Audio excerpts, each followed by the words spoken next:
चिंचवाड वाघजाई देवीची पालखी मिरवणूक उत्साहात। चिंचवाड तालुका शिरोळ येथील ग्रामदैवत श्री वाघजाई देवी व श्री लक्ष्मी देवीच्या यात्रेला गुरुवारपासून सुरुवात झाली। शुक्रवारी यात्रेच्या मुख्य दिवशी सकाळी देवीचा अभिषेक, दिवसभर ओटी भरण्यासाठी मंदिरात महिलांनी मोठी गर्दी केली होती।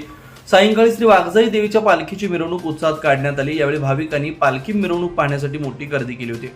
चिंचवाड येथील ग्रामदैवत श्री वाघजाई देवीच्या यात्रेला गुरुवारी सुरुवात झाली। सकाळी वाघजाई देवीचा अभिषेक, त्यानंतर सत्यनारायण पूजा व सायंकाळी आरतीचा कार्यक्रम झाला।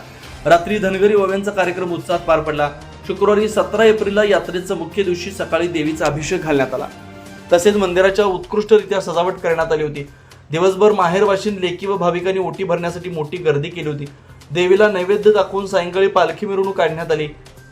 हाळ चिंचवड येथील श्री लक्ष्मी देवीच्या मंदिराला श्री वाघजाई देवीची पालखी घेऊन जाण्याची परंपरा आहे। ही पालखी शेतातून महालक्ष्मी मंदिरापर्यंत जाते व रात्री पुन्हा गावातील मुख्य मंदिरात येते। गावात पालखी आल्यानंतर शोभेच्या दारूची भव्य आतषबाजी करण्यात आली। त्यानंतर भाकणूक व आरती करण्यात आली। यावेळी भाविकांनी मोठी गर्दी केली होती।